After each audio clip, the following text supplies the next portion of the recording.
also start the and start the Facebook live stream. Hi everyone, welcome to the final event of the Speaking Cohesion project. Wait a moment for the live.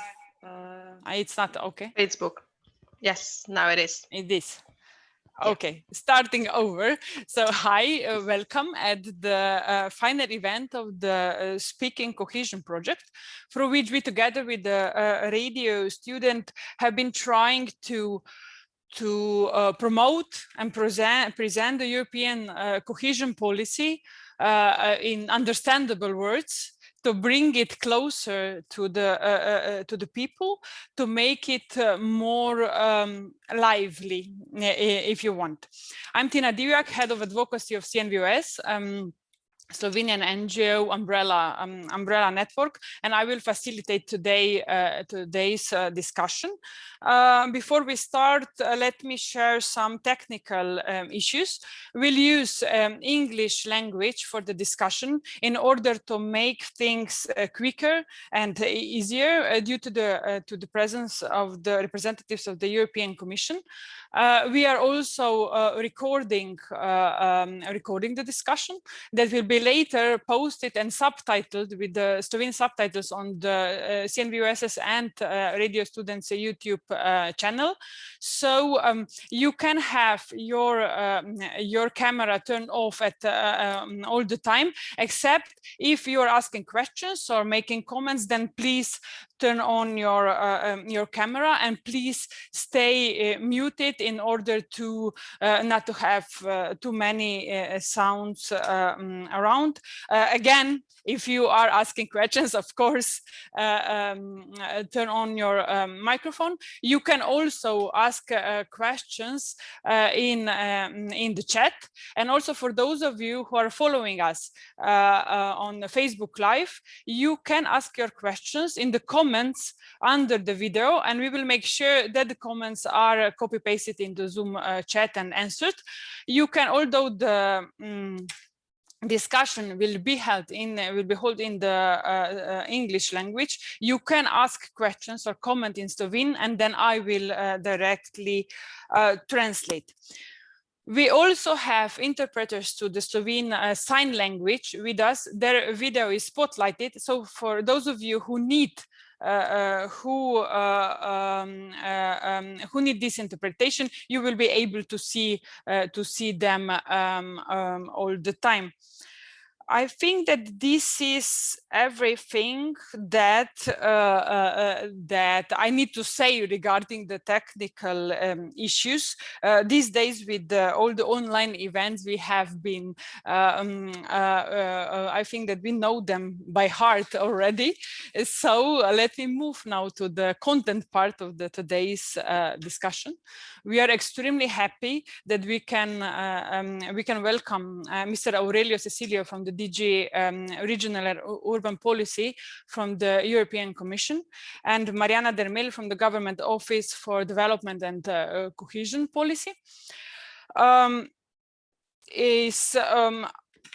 To my knowledge, or to my information, this is one of the first actually open events on the future cohesion policy, the Slovene operational programs. In the previous programming period, there were quite many similar events and workshops, but this time around we are not accustomed to any consultations. That's why we were working really hard to actually secure representatives of the European Commission and the Government Office for today's discussion, so that Slovenian public will be able to get at least some information on what is going on, where we are, what are the priorities, what are the concrete measures that Slovenia is thinking about.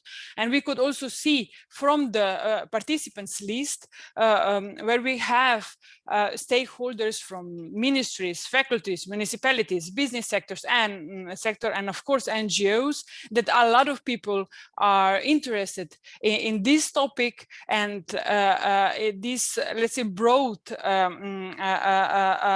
broad selection of stakeholders also proves that currently we lack information on the cohesion policy, on the operational programs, and it also shows how important such events are. Today's event will be roughly divided into 3 parts. We will firstly start with the general overview with the cohesion policy. Due to the COVID situation and everything, you know that there have been quite some changes with the new programs, with the Next Generation EU, with the Resilience and Recovery Plan. A lot of new words and new programs have actually been developed, and the aim of this first slot is to be more clear, so what is what, or to put it directly, what now still stays with the cohesion policy.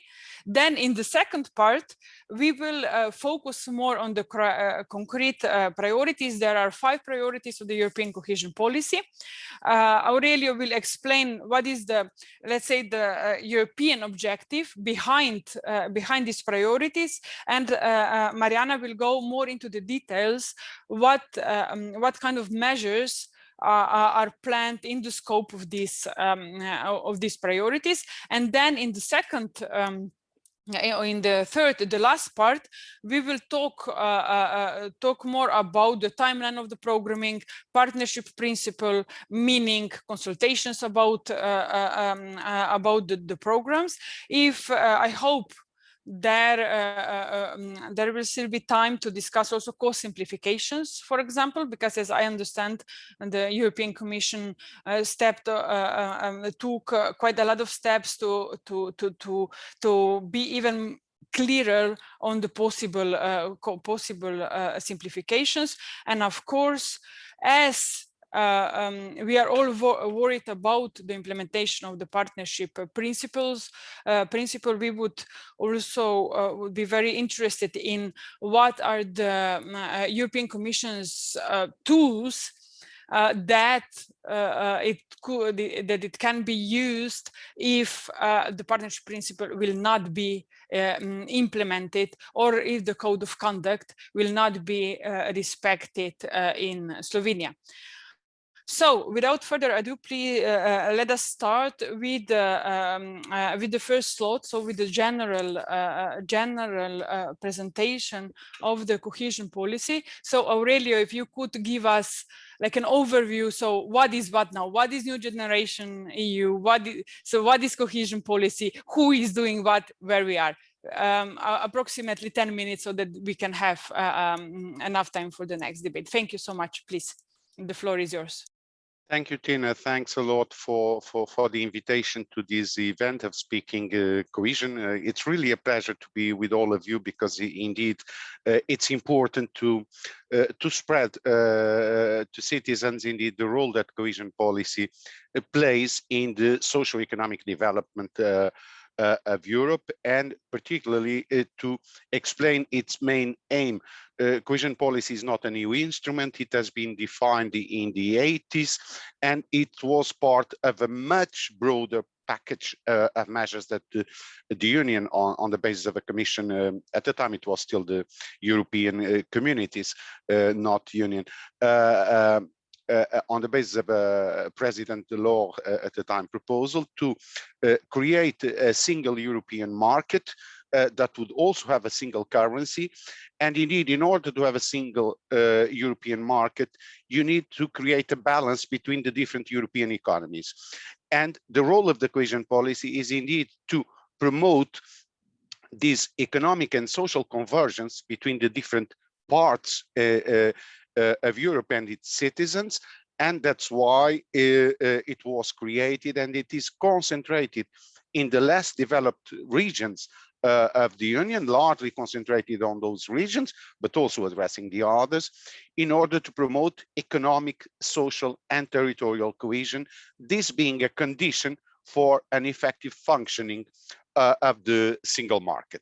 So this has to be taken into account when we think about the purpose of cohesion policy. Indeed, when this discussion about the future programming period 21-27, even if we are already in 21, we are speaking about the future. When all this started, we were getting out of an economic crisis. Now that we are finishing the, let's say, the regulatory exercise, the regulations will be published in some days. We are in the middle of another crisis. So we didn't immediately design the policy to react to this, and it changed in meantime. And indeed, the cohesion policy is completely embedded in the objective of the von der Leyen Commission of developing a greener, more digital and more resilient European economy. And it has to be seen in that perspective. In that sense, the cohesion policy has been streamlined and aligned with this general objective of the Union from the years to come. And we streamlined it in different ways, namely on the number of objectives. We had 11 objectives in the past. We now have 5 objectives that I will briefly present you. The first one is to promote a smarter Europe. So it is essentially concentrated on reinforcing our investments in research and innovation and support to enterprises, but also to digital skills, in order to make our Europe grow faster and greener, but also in areas where we can bring more value added. So reinforcing the investment in research and innovation is a key component of this first objective. Then we have another very important objective, which is indeed a greener and low carbon economy, perfectly aligned with the Green Deal that aims at attaining a carbon neutral economy and Europe by 2050. And there you have all the investments in the area of environment, be it renewable energies, energy efficiency, also elements more traditional in terms of environment, in terms of providing people with water and waste treatments, but also promoting biodiversity. And then you have a third objective with a more connected Europe that intends indeed to reinforce and complete, support the completion of the trans-European transport network, so better linking Europe. And this is once again a contribution to the single market, but also with a special attention on sustainable urban transport development. So creating more sustainable urban transport, greener, and reducing pollution, and namely air pollution in certain areas of the Union. The fifth objective is for a more social Europe, and it's, for instance, where the European Social Fund will intervene, but also the European Regional Development Fund, in order to support investments in the area of education, in improving the labor market functioning, supporting the most disadvantaged groups of the society, so promoting social inclusion and the reduction of poverty, and also investing in the areas of health, which becomes nowadays an important subject and a growing important subject, and in the provision of social housing. And last but not least, the fifth objective is a Europe closer to citizens, where indeed here is more the way we are going to act than what we are going to do, that it is important. And the idea is that indeed to concentrate here on elements that in a so-called bottom-up approach involve the communities, and creating an involvement of the local and regional communities and also cities in order to design the projects they want to develop in an integrated way that addresses the needs of the social groups and the territories, and that shall be based in local or urban sustainable development strategies. But these strategies have to be defined at the local level. So contrary to the other objectives that very often are, let's say, designed and implemented in a more top-down approach coming from ministries, from the central governments. This one is indeed intended to empower the local communities to define their future. Well, this is the part of the cohesion policy. As you know, the cohesion policy is part of an overall budget of the Union, the so-called multi-annual financial framework, which is basically a budget that is defined for 7 years. It represents around 1 trillion or 1,000 billion euros. I never know how to express these figures. Cohesion policy represents around 300 million. But indeed, as I said at the beginning, we suddenly found ourselves in the middle of a pandemic that created an economic and even social crisis. And the Union came indeed with a Commission proposal, with an innovative proposal, something that never has been done, which is called Next Generation EU, indeed, where the Union proposed an additional budget. So on top of the multi-annual financial framework of 750 billion euros that has to be borrowed in the markets. And this is a novelty for the EU budget. We usually base our budget on the contributions that we receive. We don't borrow money. We only spend what we get. This is the biggest difference from the past. Now we started early this week borrowing money in the international markets for the Next Generation EU after the, let's say, the ratification by the 27 member states of the agreement between the Parliament and the Council on that. And Next Generation EU is essentially, but not only, the so-called Recovery and Resilience Facility. You certainly heard a lot about it. Member states are preparing their recovery and resilience plans. The Commission just approved the first ones to transmit to the Council. The Slovenian one is in the phase of discussion and approval in the Commission in its last steps. It will come probably soon. So you have indeed these recovery and resilience plans, but Next Generation EU also contributes to other areas, namely REACT-EU. And what is REACT-EU? REACT-EU is a specific mechanism that was designed indeed to address the short and medium-term consequences of the pandemic. I would say like a bridge between the past budget and programming period and the next cohesion policy and the RRF in 21-27. That's why it is being programmed still under the programs of the 14-20 period, while it comes from the budget of the future. It's a very awkward situation, but we consider that this was the fastest way of activating the mechanism. And it addresses areas like support to health services, support to workers affected by the pandemic,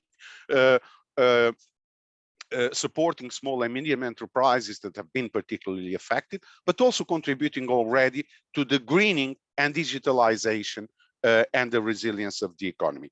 So this is REACT-EU. REACT-EU is 45 billion euros that have been distributed among the member states. For Slovenia, the 21 allocation is around 260 million. There will be another smaller allocation in 22 that will still top up this one. And then the Next Generation EU also contributes partially to the Just Transition Fund that wants to support the regions most affected by the carbon neutral transition. It supports InvestEU, a borrowing mechanism of the Union, but also, for instance, elements like the Health EU program, or it contributes also to Horizon, but in lesser amounts. Let's say the core is indeed the recovery and the resilience plans. So these are basically the instruments that we have now to, on one side, face the crisis and building more resilient economies and society, and contribute to this more balanced socio-economic development of the Union. You have the cohesion policy on one side, you have the recovery and resilience plans on the other.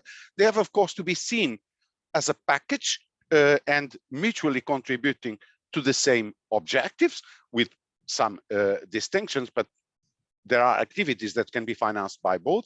In addition to that, we have still, of course, other instruments like the rural development plans that are part of the common agricultural policy that are essentially focused on rural areas, and a series of other EU programs, both managed by the member states, which is the case of cohesion policy and more or less also of the recovery and resilience plans. And we have other instruments that are managed directly by the Commission, like for instance, Horizon Europe, where indeed people apply directly to the Commission. While in cohesion, you apply to your national authorities, and then we intervene Commission more in following the broader objectives. In Horizon, it's a so-called direct management, so it's managed directly by the Commission. You have to have in mind that indeed when we speak about cohesion policy, the Commission doesn't approve the projects. We don't look at the details. This is the role of the member states.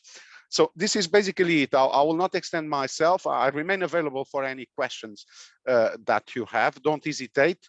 I will try to reply to them, but to give you an overview, this is basically where we go. Thank you.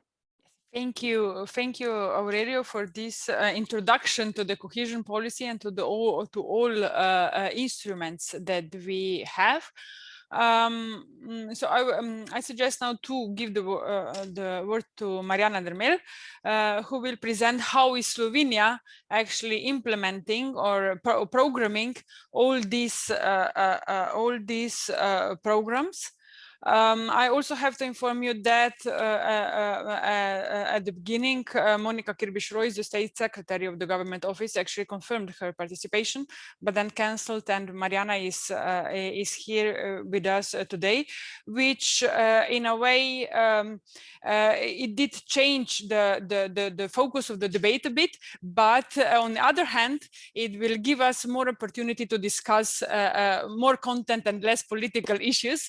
So Mariana, please, if you can present the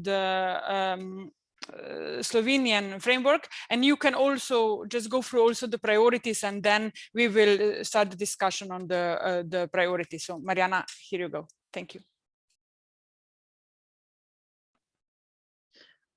So thank you very much for inviting us, and I hope, as I said, that I will be representing the picture well.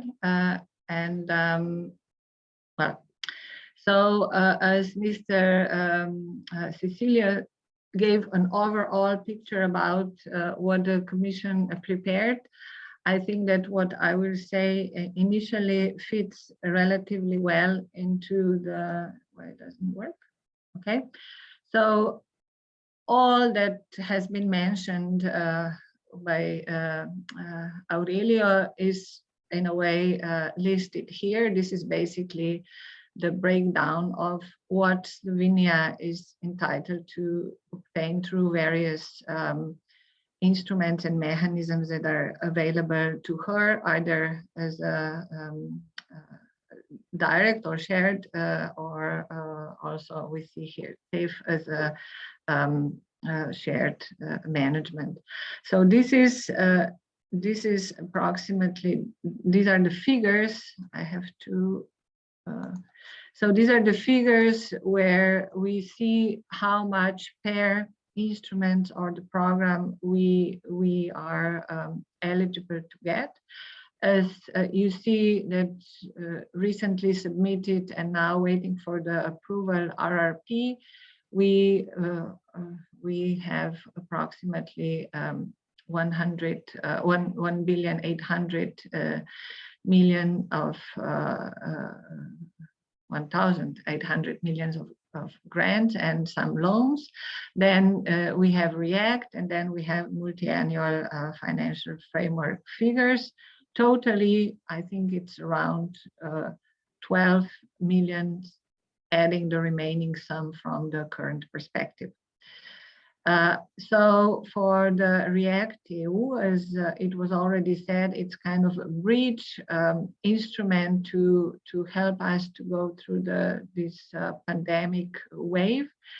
And so far, amendment of the current operational program was proposed. Here are some general topics that were, and the funds or for which the fund, the reactive will be devoted. So it's mainly to support the economy and in over 100 million euros. Then it is for improving the long-term care element, improving the healthcare element, and also to add some funds to help to, in a way, renew or renew the educational process. So then recovery and resilience fund. We have 4 areas of intervention. One is green, then digital, smart, and responsible. Slovenia here are the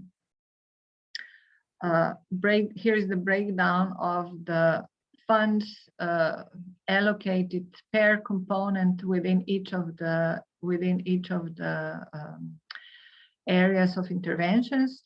We see that with the green transition area, we have 5 components ranging from renewable energy and energy efficiency, building renovation, environmental and climate adaptation measures, sustainable mobility, and also a circular economy with the aim of improving resource efficiency. Majority, and then we have the digital transformation, which has 2 components, one for helping to digitalize the economic sector and the other one for the public sector. Then we have, I would say, the very important, as Mr. Aurelio said, with supporting R&D, where also there is a focus to help a transition to green and digital. The same goes for helping to increase the productivity and create better investment environment for the business. Then along with that, supporting necessary changes in labor market measures, especially to reduce the negative structural trends that we're facing. Then as one of the most affected areas, to help tourism, and in line with that also bring the cultural heritage element in to be able to get better, I would say, better offer of the tourist products. Then very, very important improvement on skills and education requirement and public institutions to improve the efficiency. And then the last one is for the healthcare social system, and also quite an important one on social housing.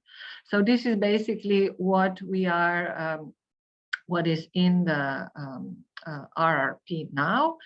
I will maybe stop here or Tina, do you want me to? Okay. So, and then for the multi-annual financial framework, so we have, this is we know that Slovenia is divided in 2 cohesion regions. One is Eastern cohesion, which is least developed or less developed, and will be entitled to get 1.5 almost billion euros. Then there is a West cohesion region, which falls into the more developed category, which will have lower contribution from the ARDF and ASF. And then of course we have the cohesion fund, which does not is not divided between the 2 of the regions. So what we are now, the process is that we are preparing the new version of the partnership agreement. I know that there were some meetings and there is a coordination with the European Commission. Now the decision was to go forward with one operational program. It was at a certain point intention that we would have a bit more of them, but now that's it. So as you know, we all have to follow and comply with ex-ante conditionalities, which means that there need to be certain requirements fulfilled to be able to use funds under the particular objectives. We know that also we need to go forward on thematic concentration based on the development of the particular region, and the same thematic concentration goes for also the climate objective. And I think also we are trying to we had to do some thinking about how to ensure the system that would help us to ensure the complementarity and coordination between all these different funds that are available, so that they are going to be used in a coordinated and synergistic manner, you know, among themselves, and also with respect to the national budget. So here are more or less the you know that we have now 5 specific, not specific objective, but policy objectives. We have already heard what they are aiming at addressing. And here we see what are the specific objectives that we are intending to support under each of the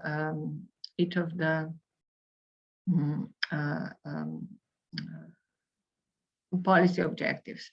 Whatever I say, I must say that, you know, this is still very much under the discussion and in negotiation. These are just general I would say direction in which we are thinking to go on and to prepare. And now I don't know, Tina, do you want me to continue with, or if you want, you know, European Commission, and then we can see what we are thinking to support under each policy objective. Yeah. Well, actually, thank you, Mariana. I actually have, before we continue, 2 questions regarding the framework, because last week I listened to my other representative of the European Commission that had a presentation of the new framework, and what it was said there is that now the new regulatory framework, it provides for the stricter framework for member states to comply, that instead of the ex-ante conditionalities, there are some kind of enabling conditions that member states need to comply with. And I just want to ask Aurelio, please, if you can explain a little bit what is the relation between the you should Mariana, we can see your email. At least I can see your email. It's not Mariana's, it's somebody else who is also somebody sharing. else's. Yes. How is and this I'm possible? Trying to, because everybody okay. Yeah, I will just try to. So Theo, if you're with us, if you can just stop share your okay. This was now serious. This was me canceling him, but it's okay as long as we managed. Okay, Mariana, when you will be ready to share again your screen, I will enable you. So okay, We can continue. Sorry for that. Yeah, sorry. We will delete this part when we will post video on the YouTube. So, Aurelio, because we in the last, let's say, year and a half, we as the CNVOS had quite a lot of some meetings with the European Commission, not so much with the government office, but with the European Commission, when and one of the messages was that the European Commission is stronger with the recovery and resilience plan. It has kind of a stricter hand or stricter rules with what the member state need to comply, but there is no partnership principle with the recovery and resilience plan. But on the other hand, there is a need for inclusion of other stakeholders in the cohesion policy, but the Commission is not so strong in demanding something of member states. But then, as I said, we heard last week that there is, in comparison to the last framework, there is some kind of a stricter position or framework for the European Commission with the relation to member states and their compliance with the framework. So if you can say maybe a few words about that, please. Thank you, Tina. Well, maybe some precisions on that. Under the recovery and the resilience plans, the Commission is indeed also looking at the way the member states are implementing the partnership principles, and it's something that we request member states to explain in their plans how they involved indeed the different socio-economic partners and the civil society in the preparation of the plan. What you cannot say is that indeed on the recovery and resilience plans, the plans are subject to specific EU legislation on partnership, as it is the case under the cohesion policy, where indeed we have the 1420 European Code of Conduct on partnership that continues to fully apply for the next programming period. And the difference is that we are at different stages of preparation. The recovery and resilience plans had to be submitted by the member states by the 30th of April. Some were slightly delayed, some are still missing. And indeed, we assess that. But believe me, and I will come back to that later, that the Commission is very eager in making sure that the code of conduct is fully applied by the member states under the cohesion policy. And when we speak about the principle of partnership, we will ask member states not only to explain how they consulted, but also whom they consulted and what kind of reactions they got and how these reactions have been taken into account, yes or not, and if not, why. So it's a quite serious process. When it comes to the enabling conditions, indeed, we had in 1420 what was called ex-ante conditionalities. Now we have enabling conditions. We put it in a more positive way, if you want. Because indeed, what we considered is that for our investments in the different objectives to be effective and efficient, it is important that you have both a regulatory and policy framework that enhances the results of these investments. Just to give you an example, we invest in circular economy and in, let's say, waste treatment. Well, you could invest ad hoc in creating mechanisms of circular economy, recycling, reusing. But what we ask member states is indeed to design waste management plans for their countries or regions. The enabling conditions can be defined at regional or national level, depending on the political structure, political and administrative structure of the member states. And indeed, we assess when negotiating the programs and the partnership agreement, if these conditions are fulfilled. If they are fulfilled, great, we are all happy, and the activities that are proposed by the member states have to be in line with these policy or regulatory frameworks. inevitably. This is a condition. If they are not in line, we will tell the member state, you cannot have a policy objective on one side and then doing something different with the funds. It doesn't make any sense. If they are not fulfilled by then, and in certain cases, sometimes they are still under development, what will happen is that the member states can still implement the activities on the basis of the drafts they are developing, if we consider they go in the right direction. The only thing is that when the member state requests the Commission to reimburse the costs, if we don't yet consider the condition as fulfilled, we will not pay for that. That money will not be reimbursed until the condition is fulfilled. And then we will see, when the condition is fulfilled, if the activities were in line with the finally adopted, let's say, document. If they were not, then we can be in troubles, I would say. So this is the more constraining element, is that the Commission will not pay for an area where the conditions have not yet been considered as fulfilled. So this is the difference with the past.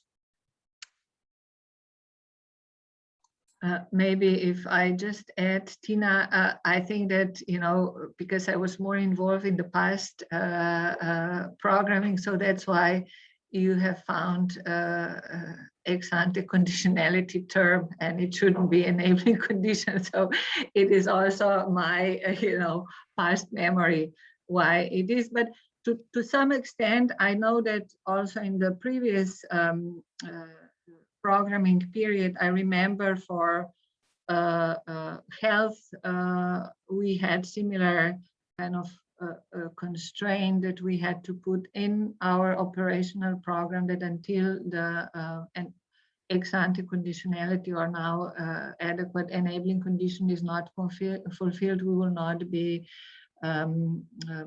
funding or doing. So in that sense, the logic already existed in the current perspective. Yes, thank you. Now, before we go, because Aurelio already explained the five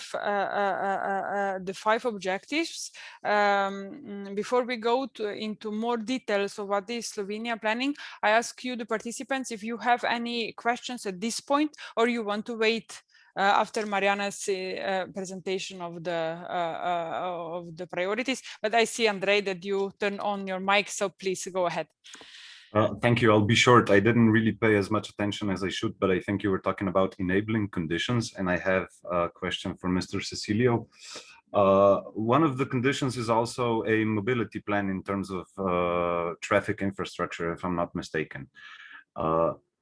The question is, how detailed will your assessment be? For instance, as I understand, I would have to look it up now, but the mobility planning should also include the effects of the rail liberalization. And in the planning phase, I think that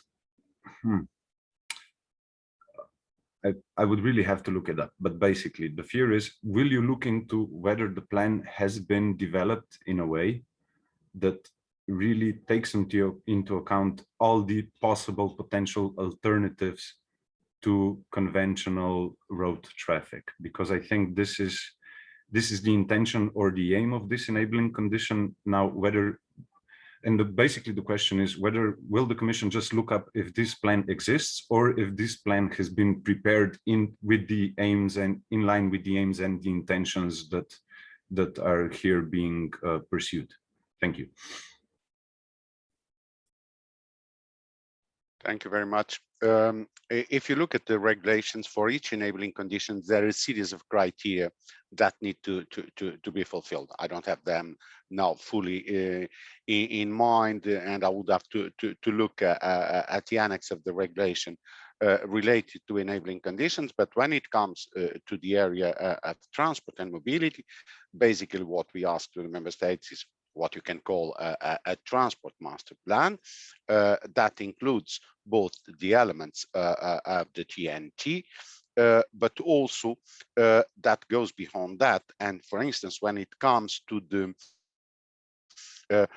urban mobility, what we ask the member states is that indeed investments in urban mobility have to be based in sustainable urban mobility plans that encompass indeed the use of public transport, but how you are going to do this shift, and we all know, and we wrote that in our assessment that we made in 2019 of the investments that the member states should make with cohesion policy in the country report under the European semester in July 2019, is indeed to promote a shift from road and individual transport to more sustainable forms of transport, so rail, public, clean transports.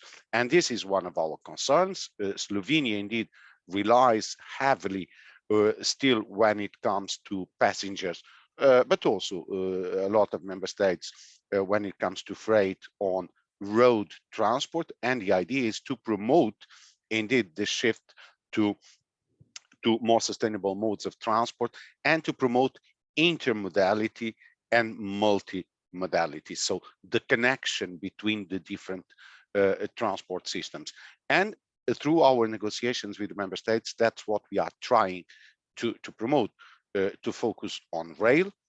We have to admit that roads are not a priority for EU investments. We don't exclude that in certain cases, let's say, finishing some links and connections that are still necessary. There's also TNT on roads in Europe, but it's certainly not our priority, as it is not the priority of the recovery and resilience plans. We want to focus, and this is part, let's say, about of this objective of a greener and low carbon Europe, to focus on transport.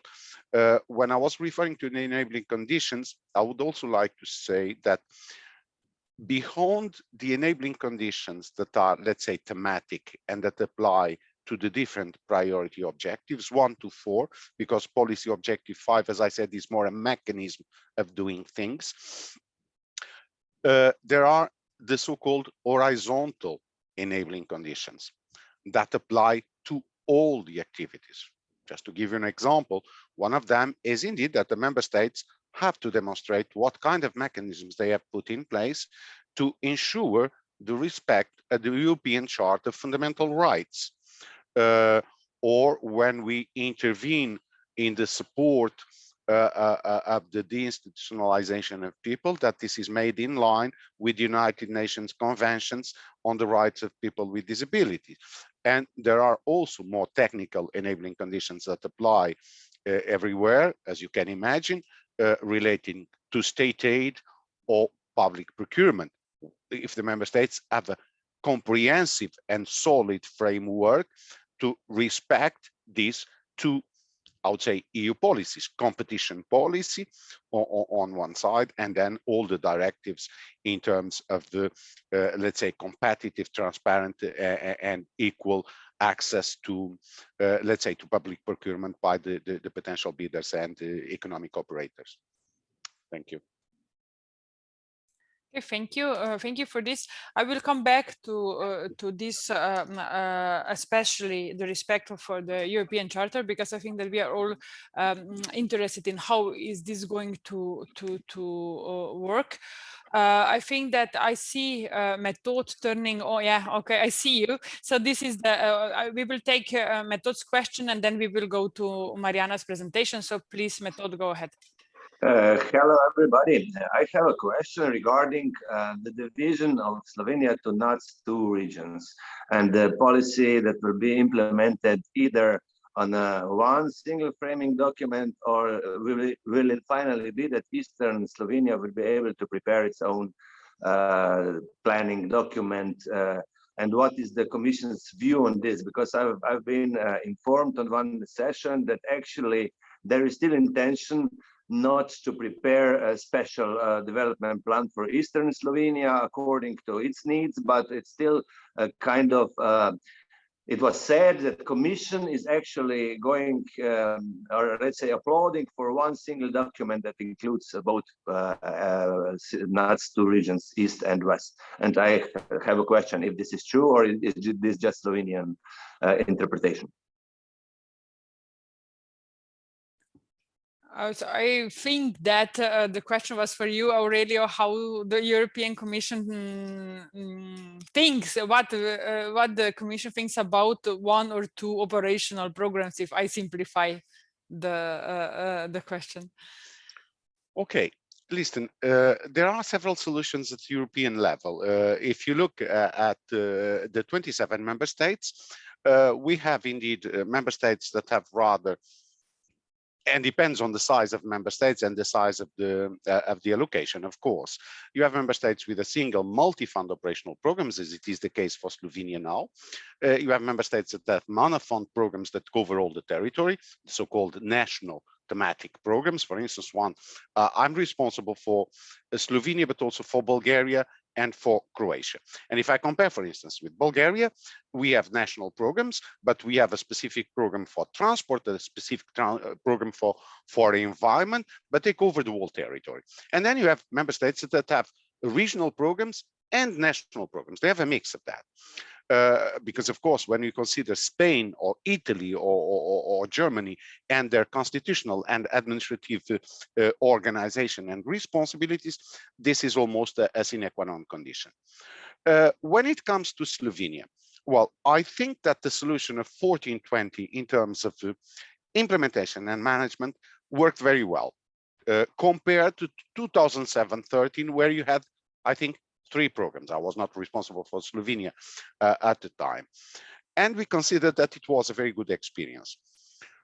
We saw in a given moment that there was a potential intention of splitting the programs in 3, with 1 national, basically cohesion fund, and 2 regional. The question is, what kind of structures do you have at regional level prepared to manage EU funds of such a volume? And I will probably be blunt and to tell you, you will probably not agree, none. Okay, so you would have potentially 3 programs managed by the same institution, the Office of the Government, who would have to split its staff between 3 programs, you know, and create 3 parallel structures. Well, you are a small administration because you are not a big country. Is this the most efficient way of working? No. Second, with a national program, you can indeed easily promote the cooperation between East and West entities. For instance, small and medium enterprises in the East cooperating with universities in the West, or vice versa. Small and medium enterprises, East and West, presenting joint projects. If you have 2 different programs, you would need 2 parallel calls, because one would have to apply to one, the other would have to apply to the other, probably with different conditions. One would succeed, the other would not. And this would only create additional complications. Third element, and this is not one of the minor ones. If you would have had during 1420 a specific program for East and a specific program for West, I can tell you that on the basis of the implementation up to date, the East would have lost important amounts of money. Why? Because they are more delayed in the level of implementation than the West. And you know that we have a so-called N+3 rule that implies that the budget of a given year has to be implemented on the ground and the expenditure declared in the 3 following years. And if you are not there, the Commission assesses the situation, and the amount that has not been implemented in relation to that is cut and lost. This would have been the case if indeed you had 3 programs. And when you look at the allocations for the East for the next programming period compared to the West, and also the dynamic and the capacity, this risk would certainly also materialize. So I don't think that there is an enormous interest for that. And as I said, now the question of taking account of the specificities of the territories and the different levels of development is an important one. And you can address it through regional programs, to national programs. It doesn't condition the architecture. These are different issues. The architecture is a question of how you manage the funds. Addressing the territorial specificities is a political and a policy issue. Nothing refrains a member state of having a national program and distinguishing in its implementation, for instance, the areas to be addressed in the East and the areas to be addressed in the West. It is perfectly normal that the West, that concentrates, for instance, the research capacity and so on, invests more on research. The East needs to build its innovation ecosystem still, because it's less developed. So you need probably to invest more on building the basis for the ecosystem, on promoting this cooperation with the West in order to get the externalities of the more developed region transferred to the less developed. When it comes, for instance, another subject to investments in health, well, that's why we ask member states to indeed do a mapping of needs in the health sector. Because what we want is to base our investments in this analysis of needs. I know member states like a lot to build a new hospital. It's very visible, you know, building a new hospital, wow. And it allows politicians to cut ribbons. Sorry for not being so politically correct, but this is the reality very often. Well, what we identify is that the main problem is indeed to the main needs are to invest in primary and preventative care. And indeed, to make sure that even when you live in a, let's say, disadvantaged area, you have the same access to health care than those that live in the capital. And for that, it doesn't mean that we will build a university hospital in any village, because of course this is not efficiency or effective. No, but you have to have a good network of, let's say, of family doctors. You need to have a good network of health, community health centers, and you need to invest in the digital connectivity of the health system that allows then, let's say, family practitioners to interact with let's say, hospitals and specialists. And this is the way we want to invest and to concentrate investments, taking account of the specific needs of the different groups and the specific needs of the different territories.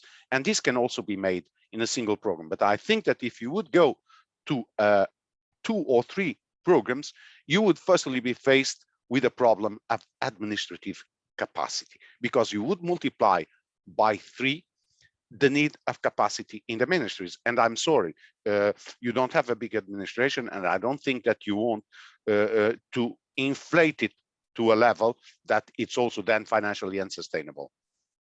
Thank you.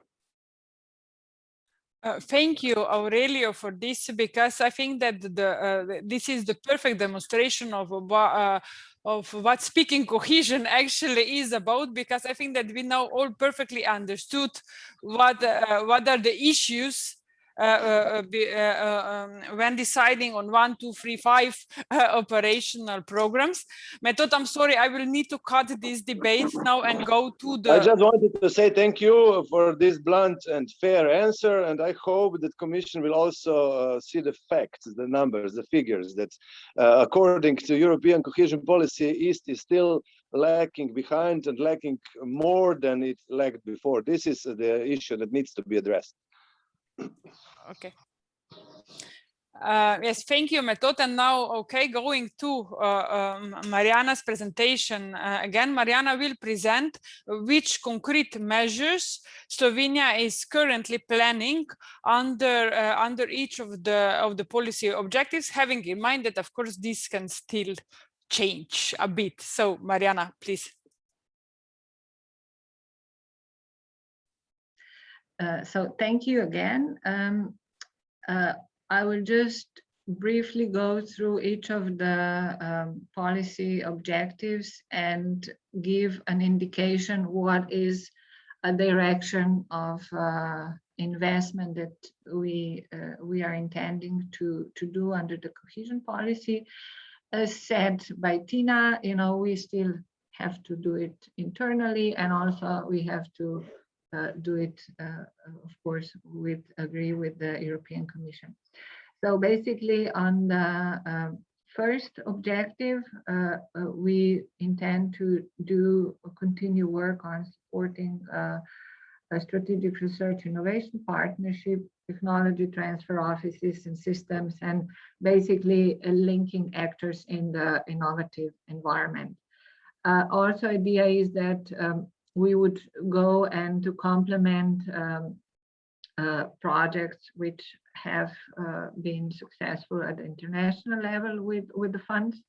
Then very important is to support the applied research and connecting actors in the triangle, and also to enhance the capacity or support the pilot and demonstration projects. Of course, that would not be possible without increased capacity support, and that goes for the skills, for the employment, and also for improving the capacity of teams in the business and research sectors, but also support the research infrastructure.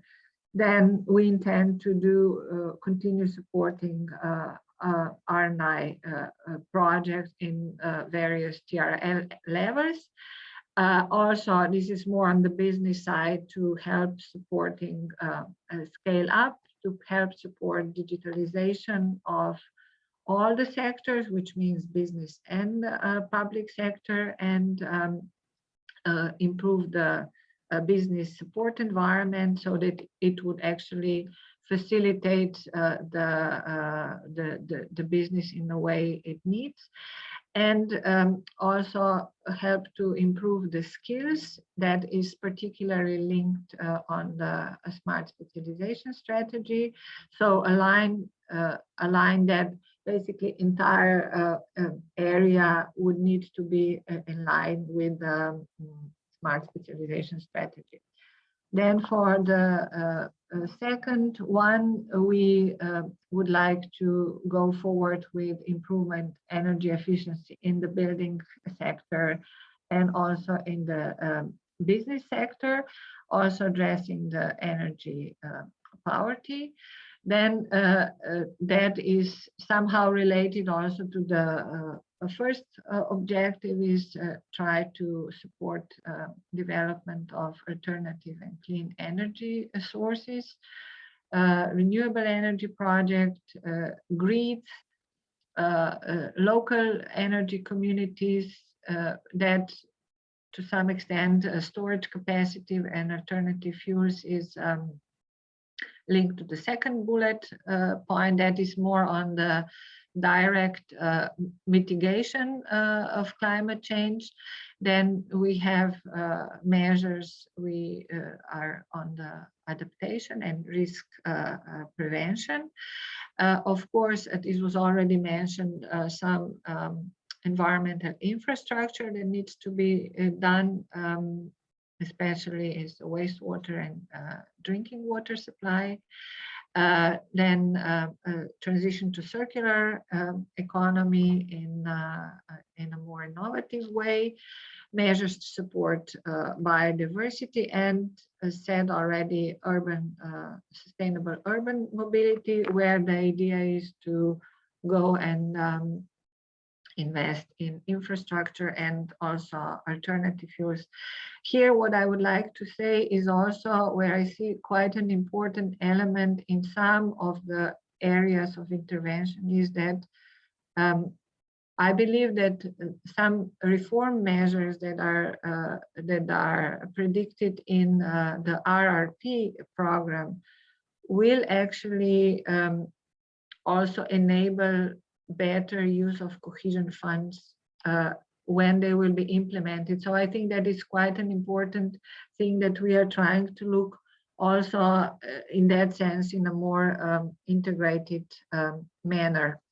Then we have on the mobility, as I said, main focus on rail and some focus on necessary improvement in road infrastructure. Here I also think that it's a synergy will need to be taken with TIF, with the Connecting Europe facility. From what I understand, that there is also a possibility to have a project co-funded through that one.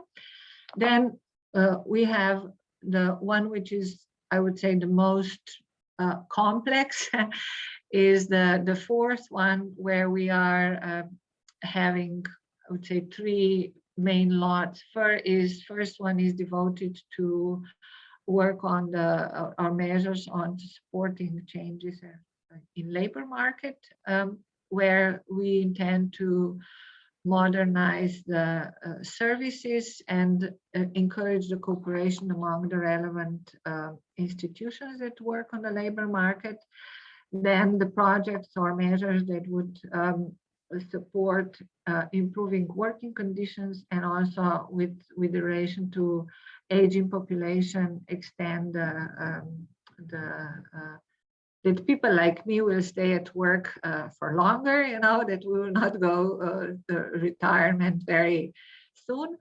Then quite an important element is education in various levels. So one is the vocational education at the secondary level, that is also linked to the scholarship element, and also support young people to get more quickly on the labor market. Then overall, where we see, you know, that we need to improve so many different competencies and skills, you know, among all, I would say, our various beneficiaries groups. Then quite an important element is that some platforms where we would improve our forecasting on what are the future skills that will be required at the labor market. Support environment at the level of higher education, and also important long life learning.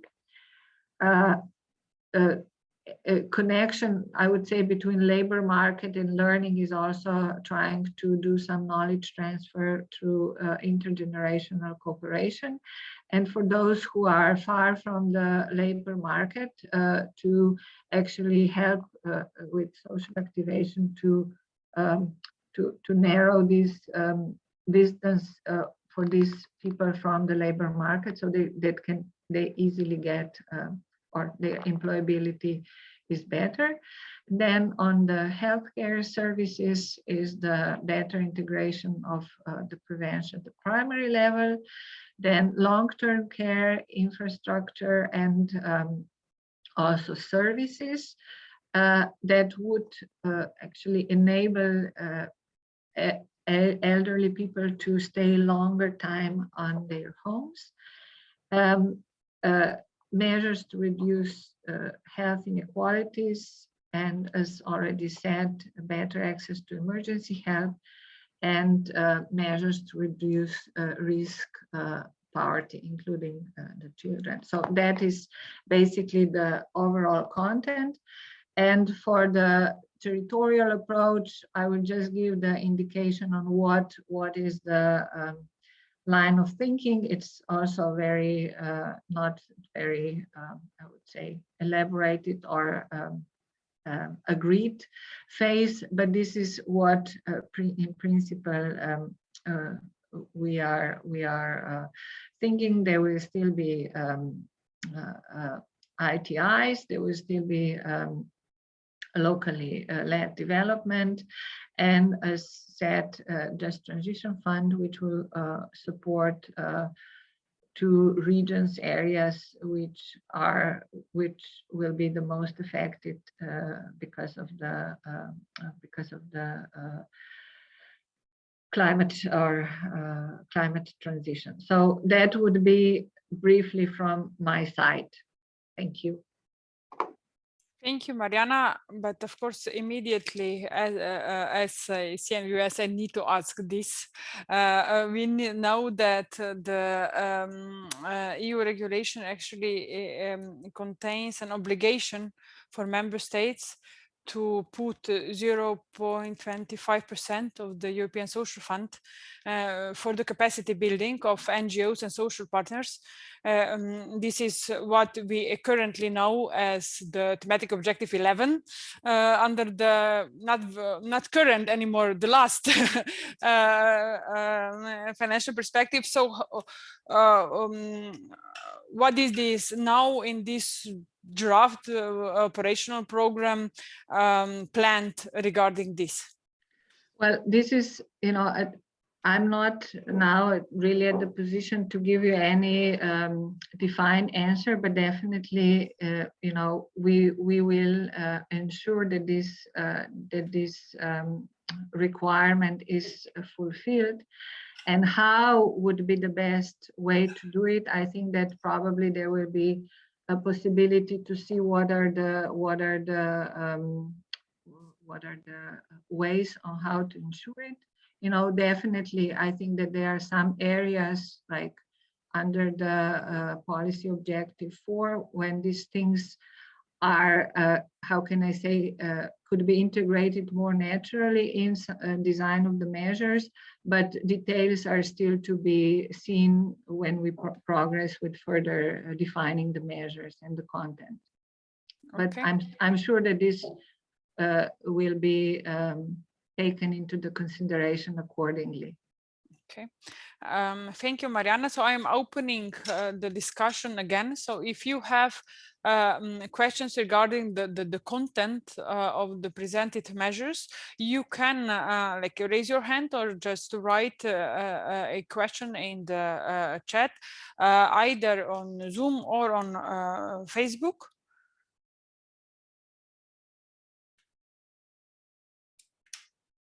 Is there any question regarding the content? Yes, I think that Yes, Jan yeah. has a question. Yeah, hello. Hello from Zavodnefix. I would like to ask about the labor market that was now many times mentioned in the last part. Is there any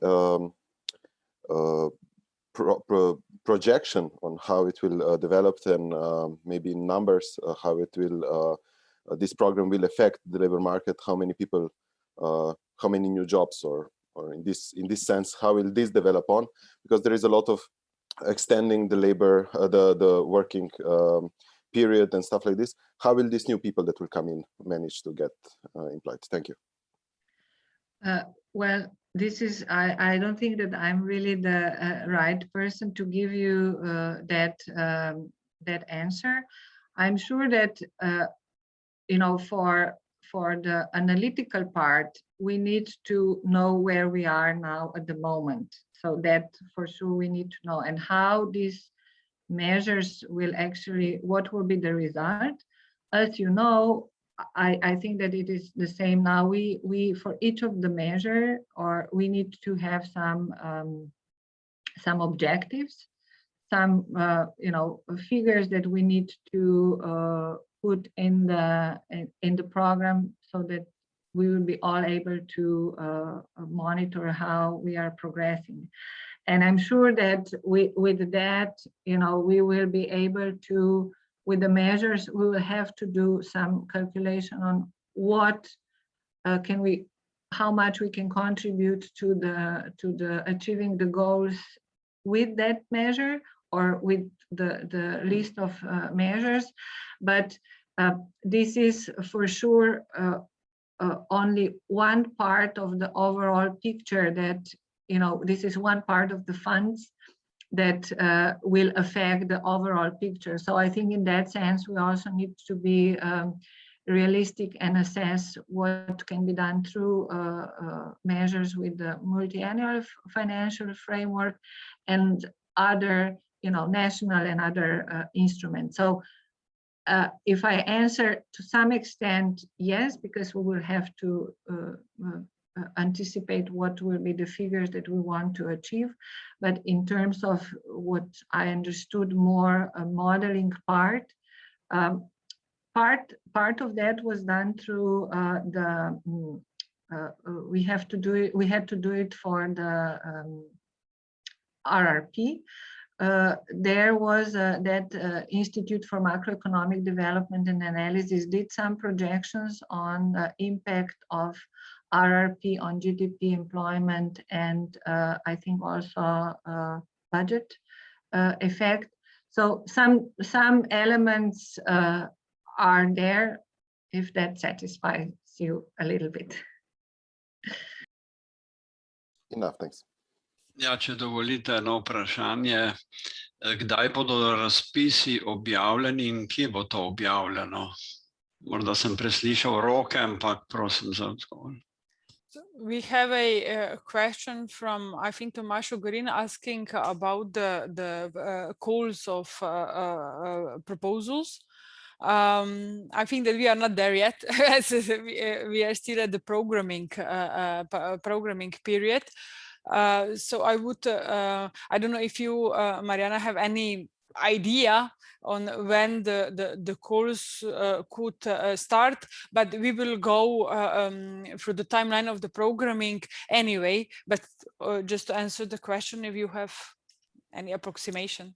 No, I think that, you know, as you said, we are not there yet. So we still have, I think, and that is also quite an important element to mention, we still need to finalize the current financial perspective, which is still quite a lot of work, and also the funding potential to be used. And then, of course, the next calls will be when, I'm sure that after the approval of the program. But as I said, you know, it is at the moment we have current perspective, it is reactive, it is also the RRP. So there is a lot of development, and there will be a lot of opportunity, not necessarily only through the this instrument, but so, and there are some calls. I know I just heard that the colleagues from Ministry of Economy are planning some calls now in June or recently. So there is going to be quite a lot of development already this year, but not necessarily from the new perspective. Okay, to be actually practical, if we look back, usually the first calls from the new perspective were published like 2 years after the beginning, so it would mean now 22 next year. But as due to everything that Mariana mentioned and all this breach funds, probably we could say 23, and all calls are actually published on the webpage euskladi.si. And the NGOs all calls related to NGOs or calls that NGOs can apply to are also published on the CNVOS's webpage. So if you follow our newsletter, I'm sure that you won't miss an opportunity. The question is just whether or not NGOs will be able to apply to the call. It depends on the content and also the criteria of eligibility, as we are learning these days. So if is there any other question regarding the content? I do understand that the content is quite abstract at this point. That's why it's very important to speak about programming, about consultations, about what is planned. So I will now give you like 5 seconds to raise your hand or to write a question in chat. Otherwise, we will move to the discussion on the programming. Okay, so Andrej Gnezda will ask a question in chat. we will wait for him to.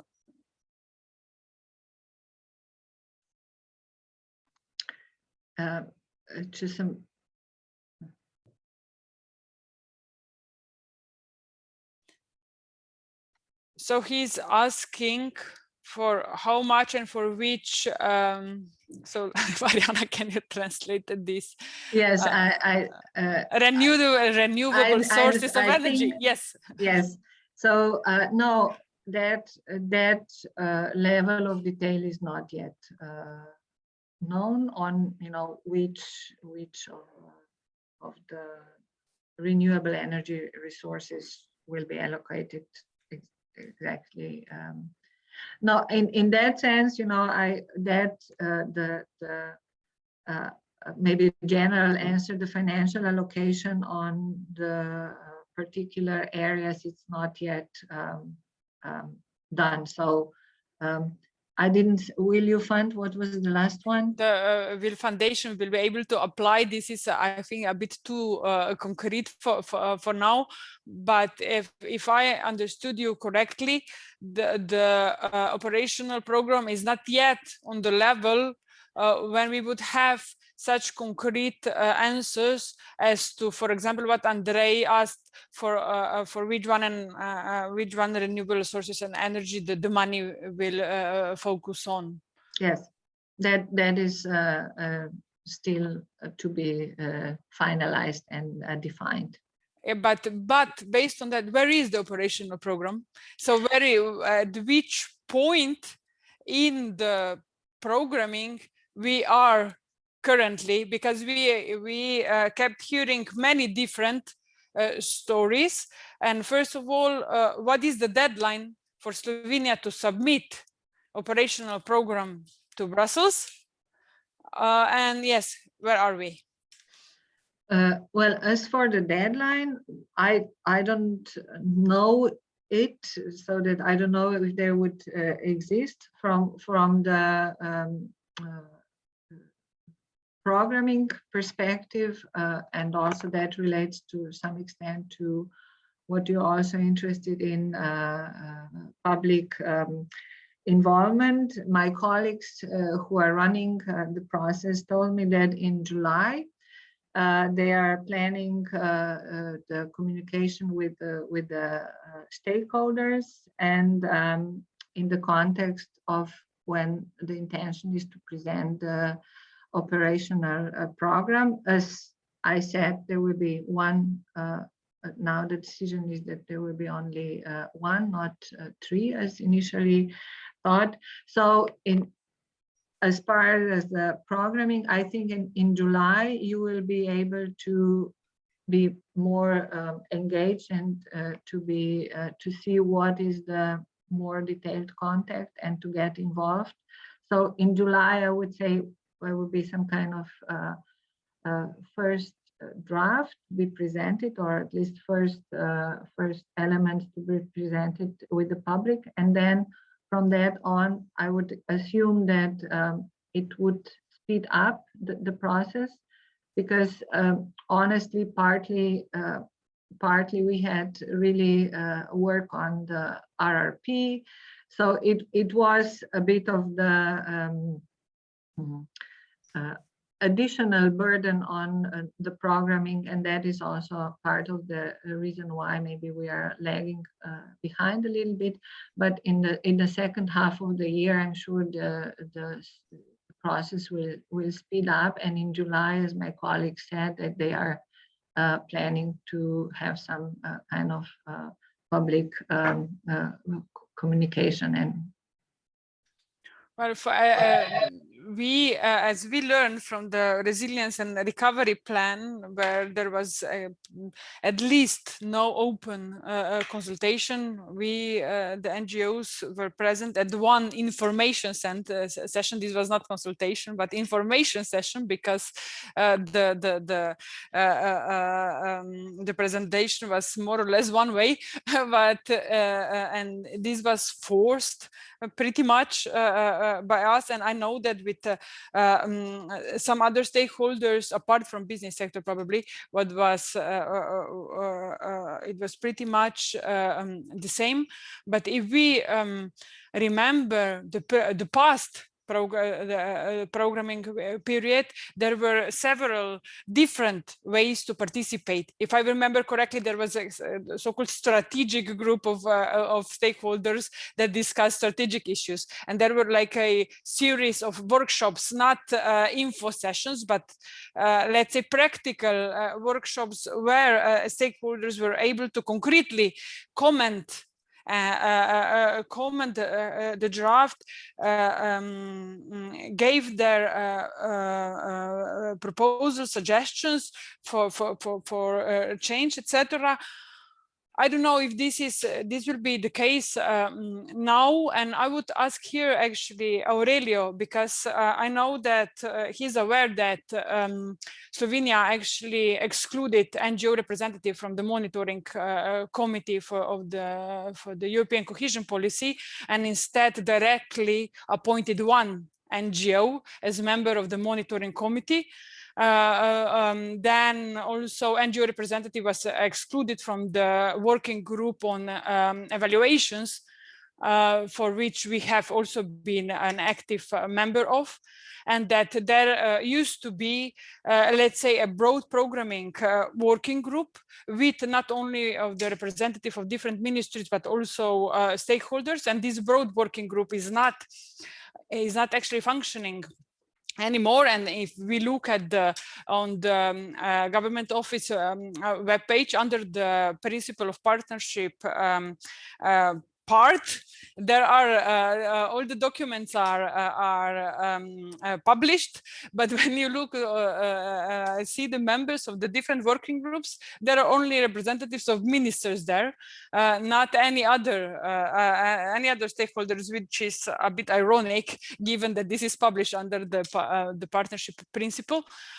So what we are interested in is, Aurelio, you already mentioned that you will be following closely how consultations have been done, how the suggestions were taken into account, but still based on the code of conduct. I also know that some of the EU platforms actually were working on opening up the code of conduct in a way that the EU would have more stronger tools on forcing the member states to consult on this, but this hasn't actually happened.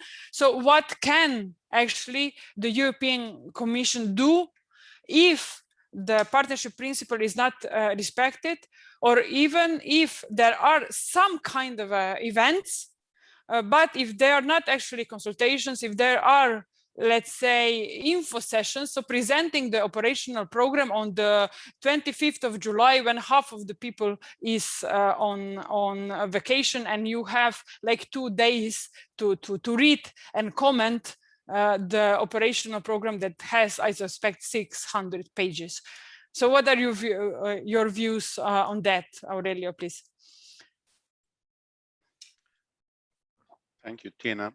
As I said at the beginning, the European Commission pays an enormous importance and attention to the respect of the principle of partnership. This is one of the horizontal principles of cohesion policy, clearly stated in our common provisions regulation in the past and in the present.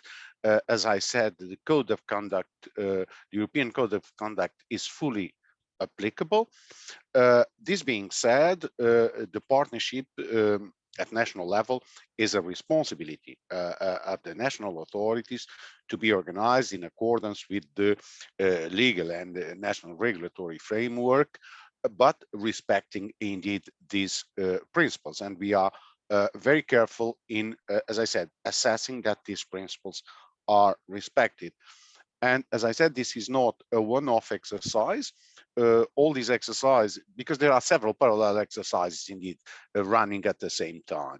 There is an EU exercise that started in 2018 with the Commission proposals for the regulations, then also with a broad EU level consultation. then the co-legislators, the European Parliament and the Council, negotiated.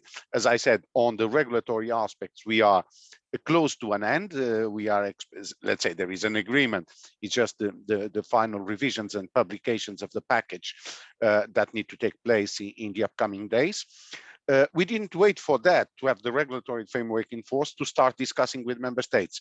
And that's why I told you earlier that in 2019, in July, with the country reports of the European semester, the Commission has put forward in a so-called annex to the report, the areas where, in accordance with our analysis, member states should focus their future interventions. Okay, and this is, I would say, the Commission mandate for the negotiation with the member states, is our starting point. Since then, we started these discussions with the member states. Then, of course, there was the pandemic that slowed down some of these exchanges. As Mariana said, then there was the RRPs, and indeed several member states focused their efforts because of the tight deadlines in preparing and presenting the RRPs. Now this exercise is more or less over, at least from the member state side. Let's say it's time to speed up again the negotiation. It's time to speed up again. As I said, we already received a very first draft of the Slovenian partnership agreement.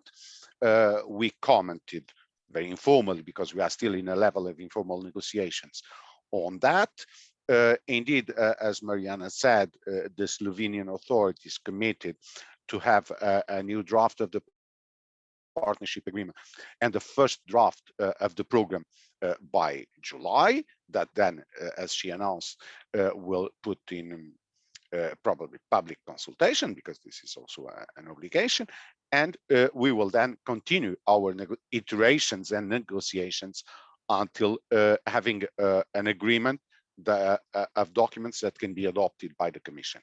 And during this period and the evolution of the documents, what we expect is that indeed the member state authorities, the office of the government, promotes a very broad discussion with all the concerned partners. And when I'm speaking about partners, is of course the different ministries, the regional and local administrations, which are important partners in this exercise.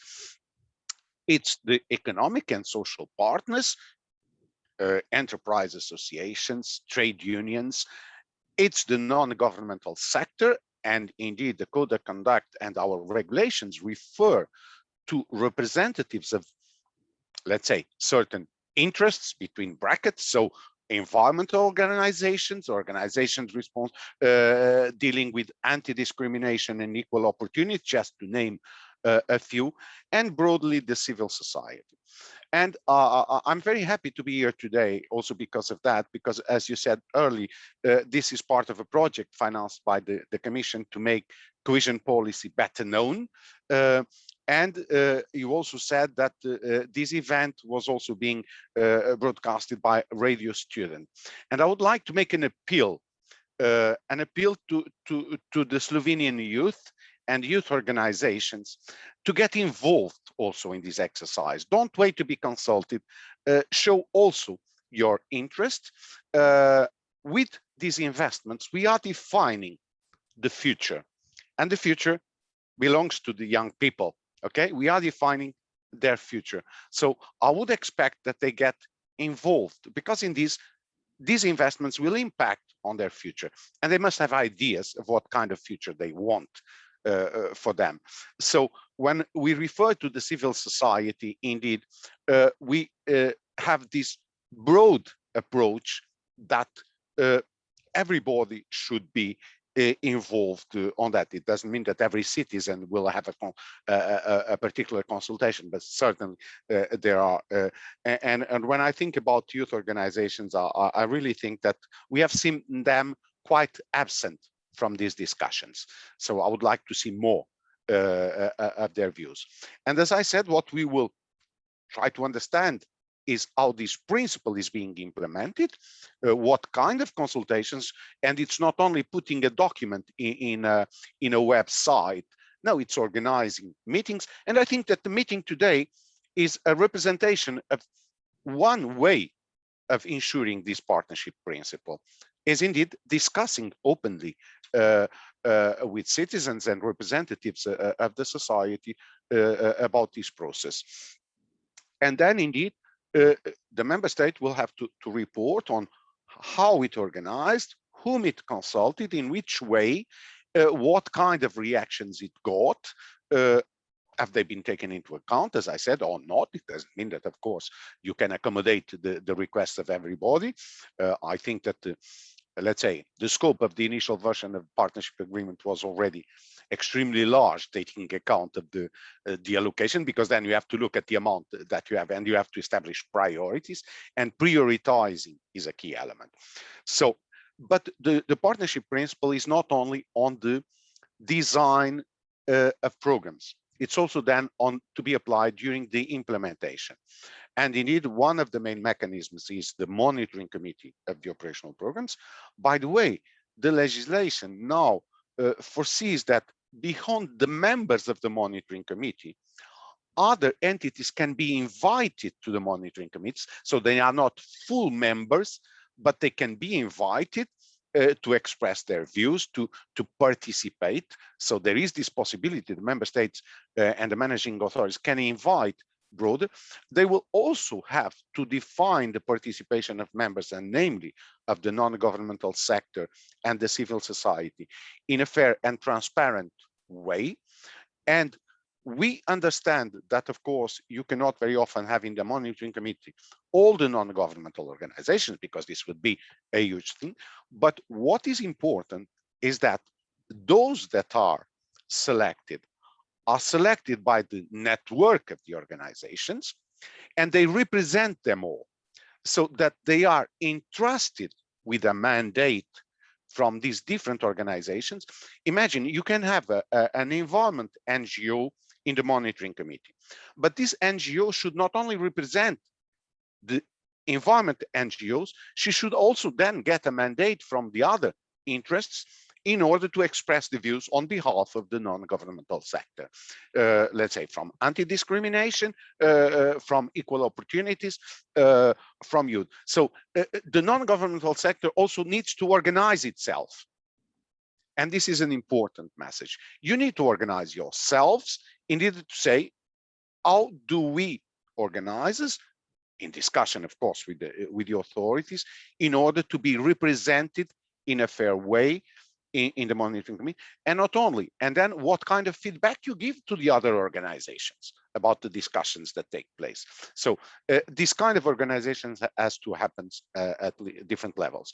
And of course, when it comes to the implementation, there are elements also, as you referred on 0.25% of support of the SF to the non-governmental sectors that imply a more direct, let's say, participation as actors of the non-governmental sector. There's another element that indeed the Commission intends to discuss with all the member states, including Slovenia, which is indeed the involvement of the non-governmental sector in the implementation of projects, I would say, as a third party, as a screening in what we call the integrity pacts.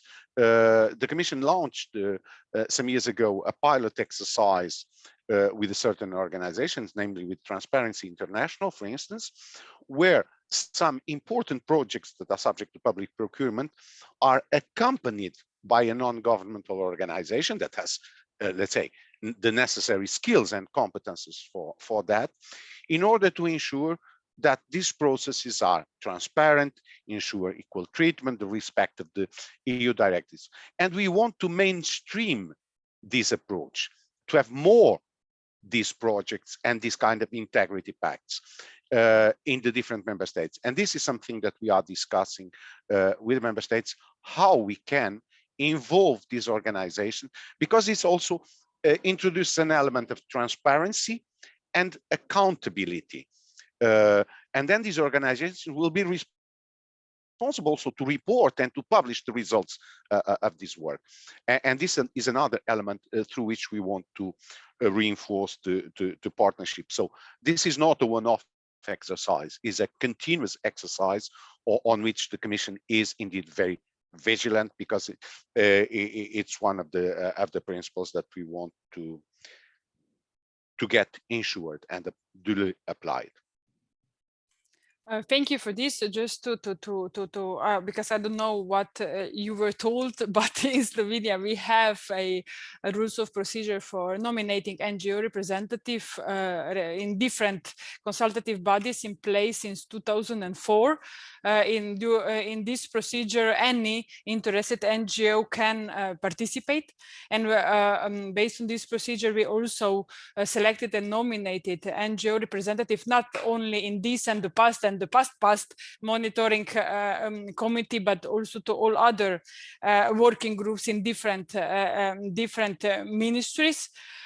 So this is actually used and in place, but nevertheless, this representative was excluded from the monitoring committee, but I don't want to actually focus only on this. I just wanted to give additional information on how the partnership principle is implemented in Slovenia.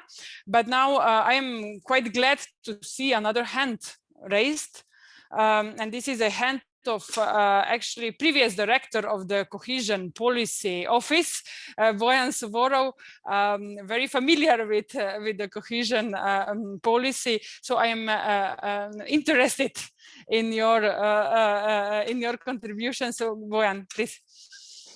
Yes, hello to everybody, to Tina, to Aurelio, of course to Mariana. We been in touch in preparing this session, of course. Why I raise my hand? Simply because, well, first of all, I was part of this project in phase 1. I gave quite some lectures, which are still visible at YouTube, and I was talking, and I will not do that today. My intervention goes in the area which I'm covering now, and this is smart specialization of Slovenia. This is one of the the enabling condition for policy objective number 1, where quite some funds will be concentrated in the future OP. And I'm talking now only about this part, and I have to stress that we had in last year, especially in this spring, quite a lot of public consultations. Actually, we had 10 webinars where all whoever wanted to come, whichever stakeholders wanted to participate, was asked to participate, and we had more than 1,000 people which joined these 10 webinars, where we discussed, well, first of all, what is smart specialization strategy of Slovenia, and where we are going in the future. This is so-called entrepreneurial discovery process, which is ongoing process, and it's not closed. And I'm using this opportunity to ask or to invite all of you who are interested also in this part of future OP to provide comments, to provide suggestions, to provide whatever will come to your mind to our specially designed electronic address. It is svrk.svrk@gov.si. We opened this address already some times ago, and of course we are trying to address all the information which we are getting, well, suggestions which we are getting in this channel, and it will be, as Aurelio nicely said, well, written down, replied, and we will, of course, report not only to the European Commission, but also to the other stakeholders, how we will take this into account in designing the future S4, so smart specialization strategy of Slovenia. I was short. Thank you very much. Thank you, Bojan. There is just a request that you write this email in chat so that that people can actually write it down. Thank you for this, and thank you also to showing that actually consultations can be done and can be done in an open and transparent manner. And just also to answer to Andrei, who posted a question in chat a while ago, what will be the main criteria in deciding how much funding to which areas projects? I just want to say, Andrei, I am not ignoring your question, but I think that we are too early in a process to know this, or if in any case Mariana can say something about this. Well, I think that of course it will be a general answer, but we know, and Aurelio knows, but for sure better than I, that we have some so-called thematic concentration requirements, which are dependent on the on which development category each region falls, and the higher the more developed region have more stringent requirements for thematic concentration, and that is mainly on first objective and the second one, which means I think that for the developed regions it's 85%. And then for the less developed, I think that is 75. I'm not sure, but and then we have also this requirement which relates to the climate objective. So that is, I would say, a general framework on what will need to be, how the funds will need to be allocated based on that, and then with the more details that I think it's premature to give you more information, because I don't have them. If I may briefly, Tina, thank you, Mariana, for this. The idea here was on what basis do we decide how much money to specific projects and areas? Here, I think there should be some sort of a criteria set up. For instance, we know there are massive investments needed in the distribution grid. Now, will this, I don't know, will the size of the gap or the size of the challenge be a criteria in deciding where do we disperse the monies? Will it be whether there's any chance to get this funding from, I don't know, private entities, things like that, you know, or whether the project will later on create its own financial, losing the word here, but I think everybody gets it. Sustainability. Yes, whether it will repay itself. Do we go for that funding or not? Because what happened under the recovery program is that we've devoted quite a lot of funding for certain areas, while others also lacking behind. Here I'm specifically thinking of renewables and distribution grids, for instance. We did not give that much money to those areas. And now we have a national debate, for instance, on, yes, we need to invest a lot into the distributional grids and the people will pay for that. But there's obviously EU funding available for that as well. So how do we decide where do we send the monies and how and where not? That was basically... I understand the logic. I'm really not in the position to give you the answer, but I think also part of the answer, I think we would need to look also with the line ministries, because I think that they are those who have, I would say, also some maybe best analytical information and insight on what is really requirement and need, and in that sense I think that they are also quite an important stakeholder in that process when we are deciding how to really disperse the available funds in order to, I would say, make it as a possibility to multiply as much as possible. So I think that is also where the line ministries would need to do some thinking and see how would they best do that.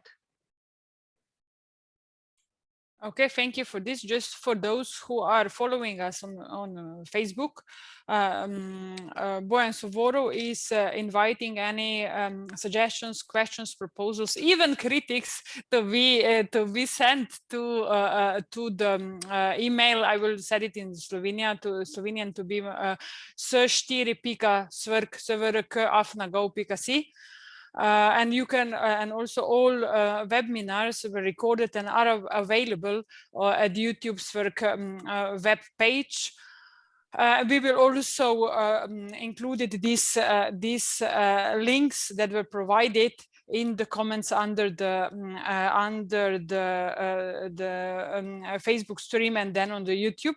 And I would actually, as we are approaching the end of the discussion, like to take this opportunity. I said already before that, of course, we are interested in, although we are sincerely hoping that Slovenia will not come to that, that this mechanism will be used, but I'm speaking about this controversial issue of respecting the European Charter of Fundamental Rights. How will this work? And if I maybe, because there is a new Hungarian, not Slovenian, I want to avoid discuss Slovenia today, but for example, Hungary, I think that 2 days ago, passed a law that prohibits any education on LGBT things in schools, for example. So LGBT issues should not be mentioned in schools. There should be no workshops, no manuals, no whatever.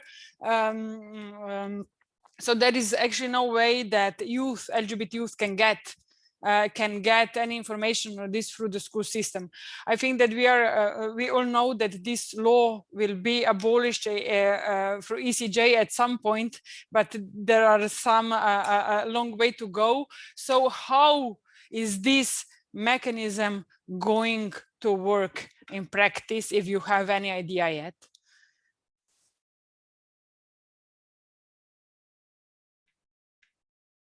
Whom are you addressing the question? You, Tina? I am to me? Yes, sorry. Well, I think that indeed, and very unfortunately, we are facing somewhere in Europe, in several places, these very unfortunate processes.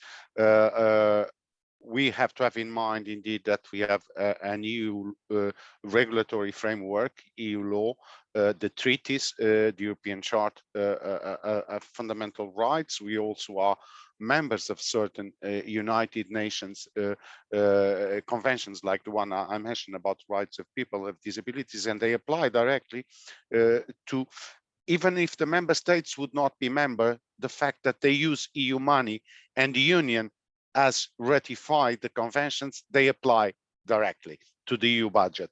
So even when it is implemented by member states. And this is an element that we will have certainly to look very carefully. As you know, there is an ongoing discussion also about the link of the use of funds with the rule of law. It's an ongoing process, indeed. We will see. I hope that we will not need to consider that for Slovenia, really, that it should not be a problem. But we will certainly be vigilant. We have the same, there is a series of new phenomena that happen. I can tell you that I had recently a case of a project that was selected in terms of media, for instance, support to a media organization in terms of its digitalization. And then we realized that this media actor was indeed a promoter of fake news. How do you act in that case? So we are constantly being faced with the new challenges, of course, and we will try to find all the necessary mechanisms to avoid, let's say, an unlawful use of EU funds, and we will remain vigilant on that. If you allow me, I would like to come back very briefly, because we are behind or almost attaining our schedule, about this question of prioritization and distribution of funds. As Mariana said, there are a series of frameworks that need to be respected. First, the principle of thematic concentration, that indeed implies that depending on the level of development of the regions, you have to concentrate a certain amount of the ERDF, for instance, on policy objective 1, and a certain percentage 2 on policy objective 2. Under the ESF, you have also certain obligations of concentration on the, let's say, activities of the European Youth Initiative, or as it was mentioned, the point 25 for NGOs. So the regulation contains a series of principles of concentration that need to be respected. In addition to that, there are indeed also obligations on the contribution to certain EU objectives. Mariana mentioned, namely, for instance, the contribution to climate change. Under ERDF, it has to be minimum 30%. Under the cohesion fund, it has to be minimum 37%. There is an obligation of contribution, budgetary contribution to biodiversity, and this is stated at the EU budget level, so 7.5%, and then by the end of the programming period, 10% of the EU budget has to contribute to biodiversity. Our funds have also to contribute. There is no percentage set for our funds, but since this is one of the areas that we want to promote, we expect member states to be ambitious there too, and particularly member states that have large protected areas, which is also the case of Slovenia. So as you see, there are these. Then you have general principles like the do no significant harm principle, that indeed member states have to ensure and demonstrate that the activities that are going to implement don't do a significant harm to the environment. And in that sense, the regulations have indeed been reinforced, and the obligations have been reinforced. And then we have to look indeed at the analysis of each member state. And I think that what is important is indeed that we understand what is the vision of the member state for its socio-economic development. From that vision, what are the objectives that it sets itself? Okay. In view of the objectives, what is the gap to attain the objectives? So what are the challenges and the necessary investment needs? And then indeed, you have to look at the different sources of financing. You have cohesion policy, you have the RRP, you have a series of other instruments, and you have the national budget.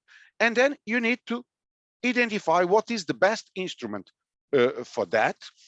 And what, for the cohesion policy, our point is that on the basis of our analysis, as I said, all these conditions and what we defined in the country report as the priorities, where we find the increased value added of the EU budget, where you can be more efficient and more effective in bringing value added. And it's all these elements that will define how we prioritize. There are areas that are set in the regulation where clearly we don't intervene. I'll give you an example. Incineration of waste. Forget it. It will not be eligible anymore. Okay? Because we don't intervene in the treatment of residual waste. We focus our attention on the recovery and indeed on the selection, selected waste and so on. So this is an area that was eligible in 1420 still and will not be eligible anymore. It's an example. So there are a series of conditionals. There's another element that I would also like to point out in terms of programming. And that is indeed the intention of an increased use of financial instruments. So member states will have to define for each activity the type of support they will give. Is it a non-reimbursable grant, or is it the use of a financial instrument? A loan, a guarantee, an equity mechanism or venture capital. Particularly when it comes to activities that are revenue generating or cost saving, financial instruments should be the choice and not non-reimbursable grants. An example, energy efficiency. When you do energy efficiency measures, you generate savings in your electricity bill. Well, these savings should be used to reimburse the loan. Because by reimbursing it, you can revolve these funds and reuse them. So you attain a much bigger impact with a smaller amount than with grants. And we will be very keen on the use. We were already in the previous period using some of these instruments. We want to increase them. So these are some elements that need to be taken into account and that the Commission will look very carefully when continuing its negotiations with Member States. Thank you. Thank you, Aurelio. We are at the end of the time, but still there is, I think that very important, one important question posted in chat for Mariana actually this time. And the question is it known already how much or which percentage of the national budget will Slovenia put in as co-financing, especially for the Western cohesion region, being that for this region, the EU financing is pretty low?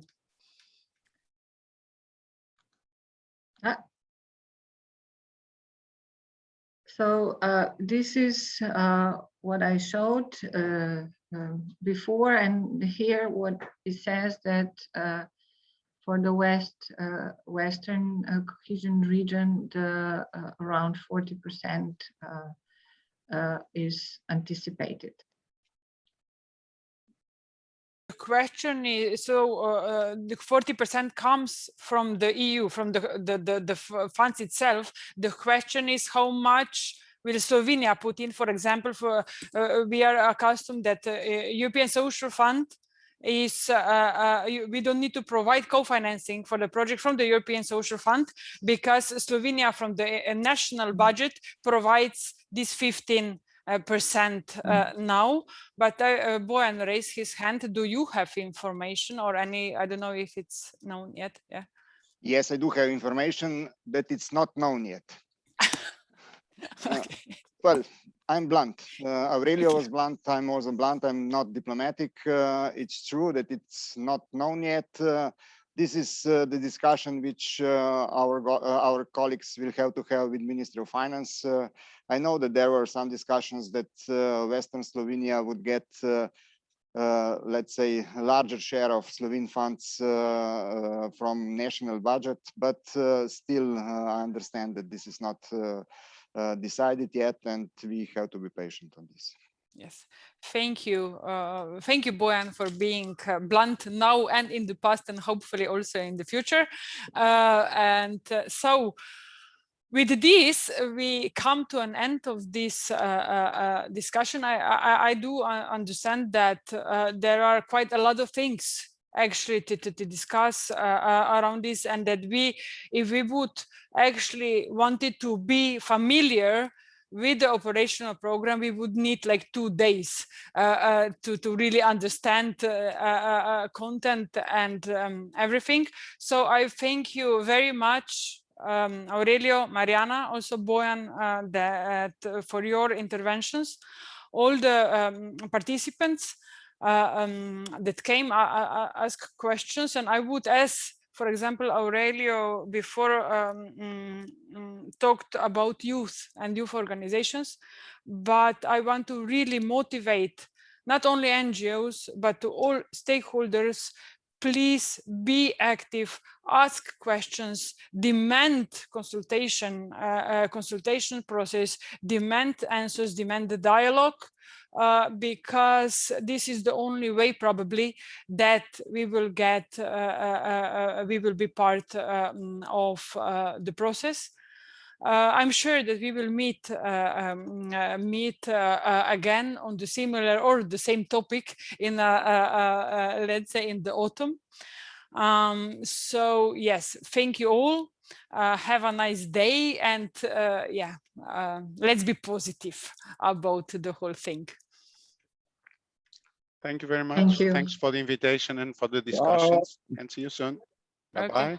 Bye. Thank you.